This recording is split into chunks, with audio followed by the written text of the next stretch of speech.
Hello everyone, I'm Harrison. And I'm Rachel. This week we're reviewing our registry as first-time parents, so stay tuned and join us on our journey to raise baby H.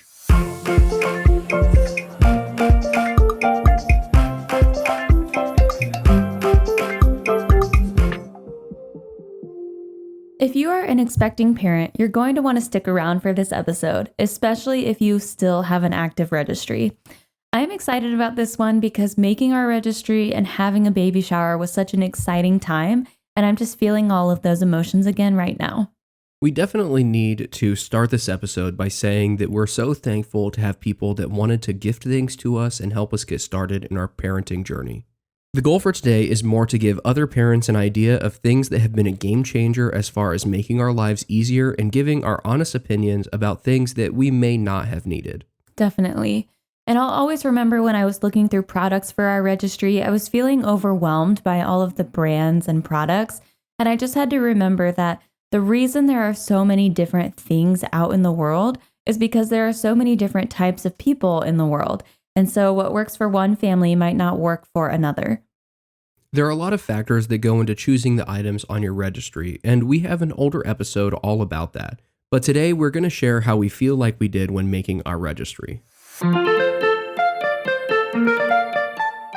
So today we are just talking about the stuff that we put on our registry. There's definitely stuff that we didn't ask for that we were gifted, which is totally fine. But today we're just reviewing the things that we thought we wanted and things that we got and how that's worked out for us. The first item we're going to talk about is the car seat. So we ended up getting a Graco car seat. I believe it's the Snug Ride Snug Lock. And part of the reasoning behind us getting this particular car seat is that Rachel's parents already had a base that this could fit on. And so that kind of just steered us in the direction to make it easier for when they watched Edison.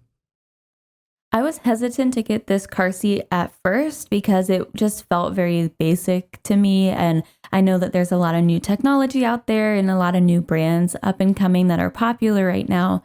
But ultimately, we knew that this company would make it easier for a lot of other people in our life, like my parents, who already had the matching base. One of the things we were not looking for in a car seat that has turned out to be really nice with this one is that you can actually hook it into a car without the base. So you can use the seat belt to secure just the car seat carrier part. And that has come in handy on multiple occasions where we are getting in a car that doesn't have a base and we don't want to move ours over because we're only going to be doing like one quick trip. So you can just hook him in with the seat belt and cinch him down and you're good to go, which has been really nice. Ultimately, you just want something that is safe, that is not expired, and gets your baby from point A to point B. For us, we kind of like that this brand is so compatible with many other things like strollers and other bases that it's made it very easy for us to find things to go with the car seat. The next thing we're going to talk about is bottles. We had a wide variety of bottles on our list, and part of that is because we were hoping to get a bottle box that would give us the option that once Edison was here to try a few different bottles and order a bunch of what worked best. I do think that's a good idea if you don't have a stash already to try to get a couple of a few different brands. That way you can see what your baby takes best to.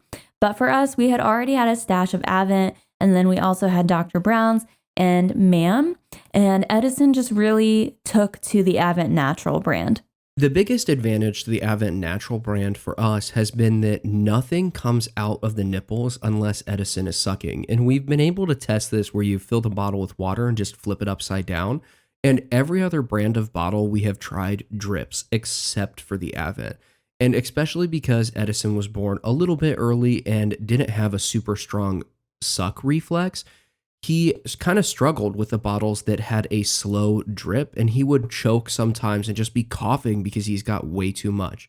And so in the middle of the night when Rachel and I were exhausted and were feeding him, it just became very frustrating to feed him with any other bottle besides Avent because you're constantly worried about him choking. The one thing that we learned about this brand of bottles is that the size 1 nipple is almost impossible for babies to drink out of. So right away, we had to start with size 2, even as a newborn. And once we made that switch Edison was adapting a lot better to that type of bottle.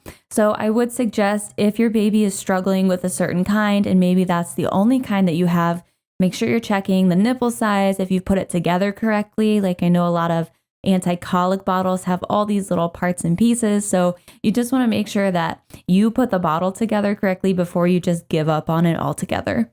Ultimately, we made the decision to transition all of our bottles to Avent. So now we don't use anything else besides Avent. And when you do find that one that works for you, stock up on it because it will make it so that you don't have to do dishes as often. And same thing goes for pumping. Get extra parts because that's going to make it so much better for you as the parent. Next up is the stroller. So for our stroller, we decided to go with the Mockingbird. That is what we put on our registry. And this is an item that we knew we were going to use a lot. And even though it's on the pricier side, we felt like it was going to be worth it based on how much we use it. We've mentioned in previous episodes that we really like to people watch. And when we're out, we like to see what other parents are using, how they're getting strollers in and out of their car, baby carriers, things like that. We've seen it all, and we definitely feel like the stroller is something that you want to invest in. You want something that is good and easy to use because it's just going to make a stressful day out with a ton of kids so much easier. While the Mockingbird is kind of pricey compared to a lot of other strollers, it is not the most expensive stroller on the market. And from what we have seen, some of those strollers that people pay thousands of dollars for, we don't really see that there's a huge benefit to them. And even though we don't use them every day, so maybe we're wrong, we just don't really see why we would pay $700-800 more than what we did for the Mockingbird to end up with a very similar product. If you are struggling to come up with a brand that works well for you in your price range, I would recommend finding a Bye Bye Baby because they have a section of a ton of strollers just set out where you can push them around, see how they ride, and they have a whole range of prices. So you can find something that is affordable and still works well for you. Just note that if you do go to a Bye Bye Baby, you won't find the Mockingbird there because that is part of the way Mockingbird can keep their price down is they don't sell their product in the store. The only way to do it is to order it online. So some Targets might have it, but you're going to have to be pretty lucky to find it in a Target. Another thing that we put on our registry that we had to change was our diaper trash can. So we originally put the Ubi diaper trash can on our registry, and my sister-in-law has used both that and the Diaper Genie, and she really recommended the Diaper Genie instead. If you do a search online, you'll probably find a lot of other people that will recommend the Ubi over the Diaper Genie. Part of the reason for that is that the Ubi is made out of this metal casing, whereas the Diaper Genie is made out of plastic. So the Ubi claims that it can store the scent much better than the Diaper Genie, but from what we've heard, that doesn't really hold true.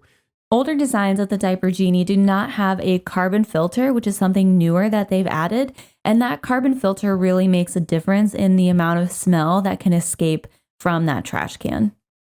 Rachel and I didn't really realize that that was a big part of how the Diaper Genie worked until Edison was about 4 months old, because after 4 months, they recommend you replace that filter. And we had no clue that was a thing. And we just had been noticing that anytime we walked into the nursery, it just smelled way, way worse. And this is something that the Ubi doesn't have, or if you have a parent or maybe a friend that has told you that the Diaper Genie doesn't work, there's a good chance they actually had the version that doesn't have the carbon filter.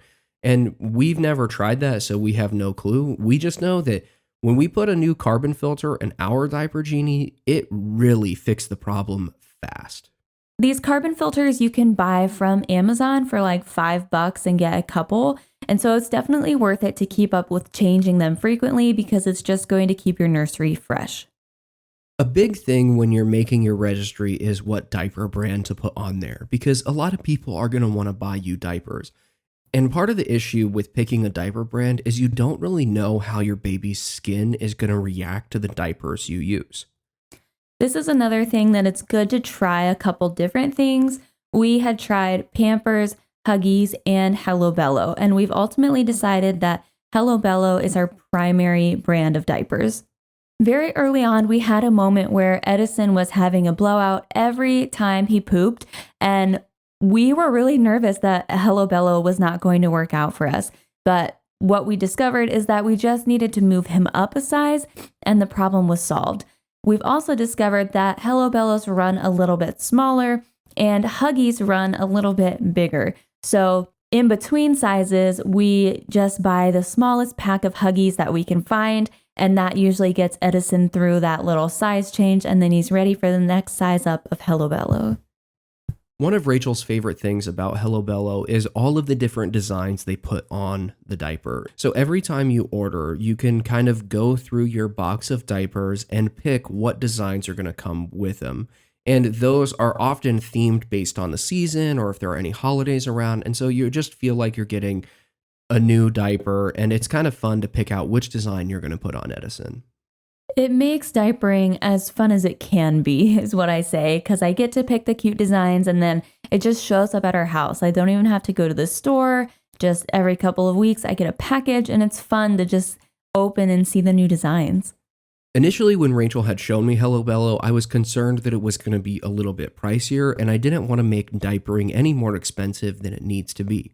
So in order to kind of get past this, we just did a price comparison based on a brand that we might buy otherwise.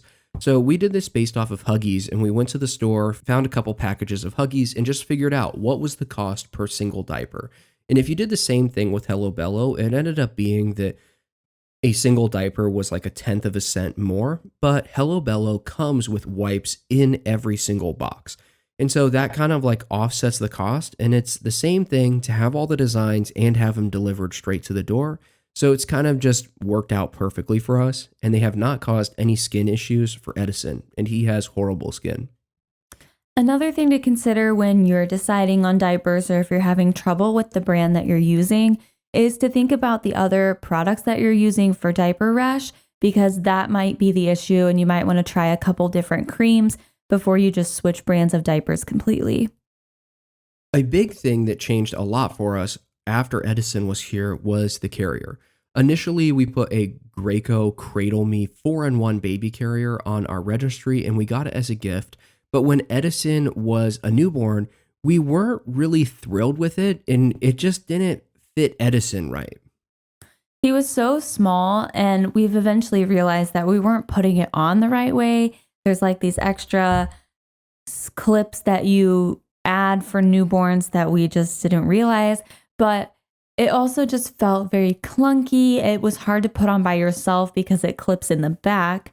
So we ordered the Moby wrap because we thought that that would be really nice for the newborn stage. It's all cloth, and you just kind of tie it as tight as you want, and we saw other people using them. Initially, it was almost impossible to put on. It was so hard to figure out how do you even fold the thing so that something could sit in there.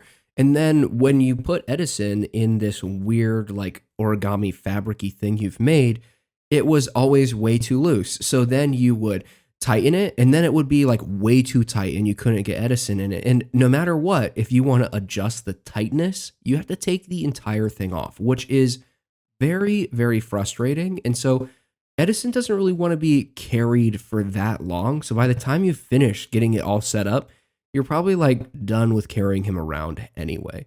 So what we decided to do was go back and get the Ergo Baby, which is kind of similar to the Graco Cradle, but is a little bit simpler and clips in the front. The Ergo Baby that we have is the Embrace carrier. And so it's lightweight and breathable. It's definitely structured for younger newborn babies.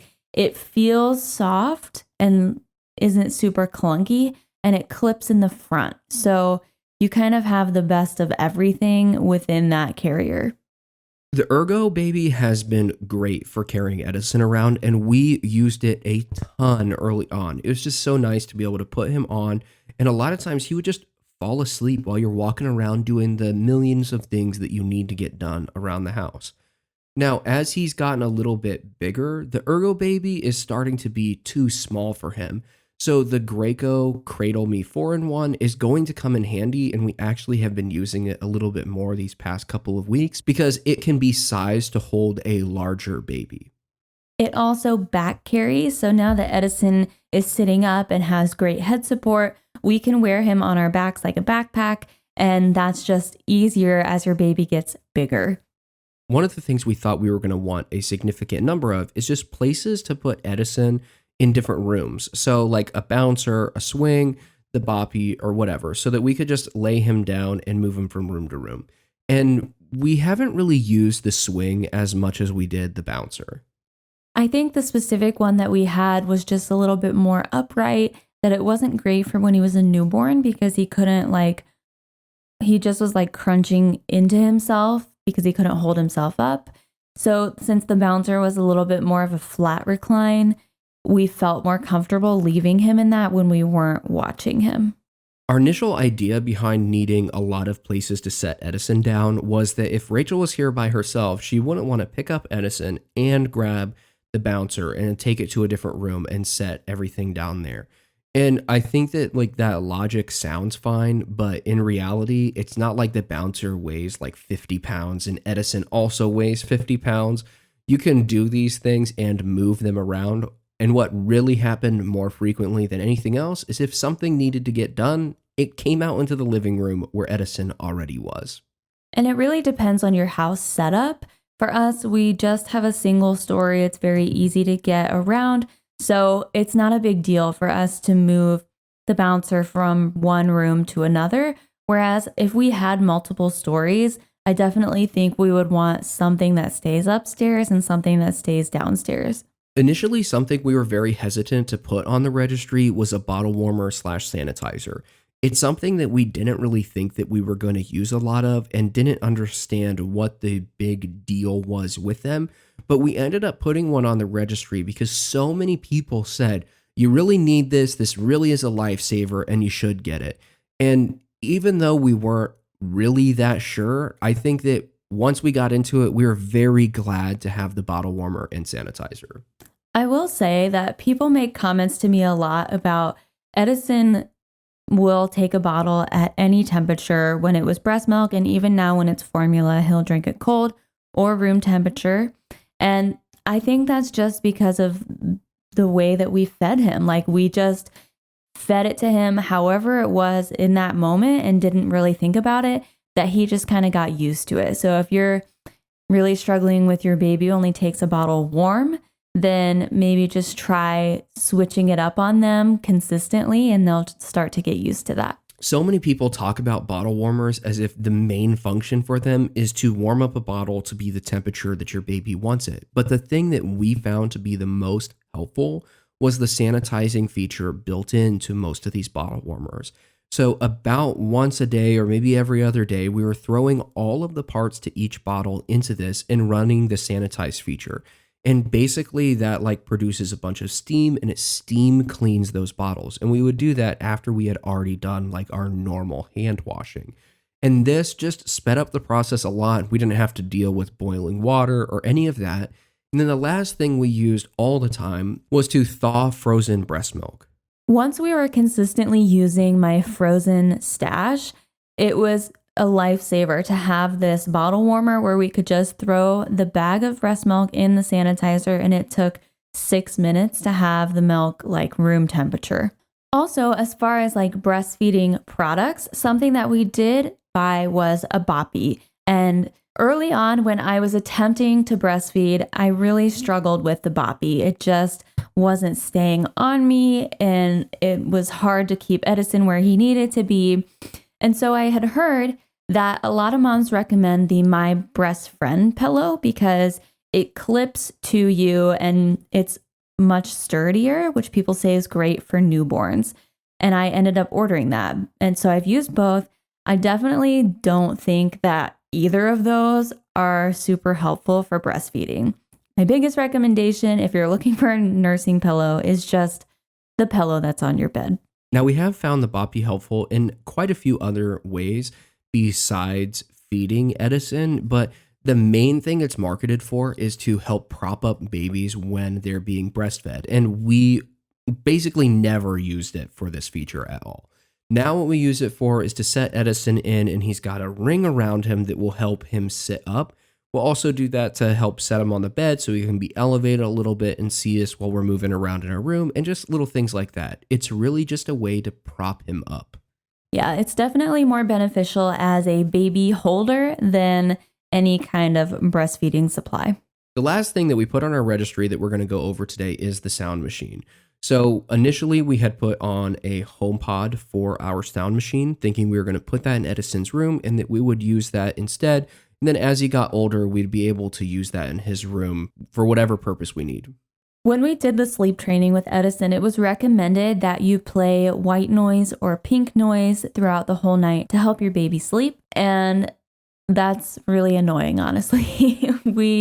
Our room is right next to the nursery, so even when you're playing something very quiet in Edison's room, we could still hear it.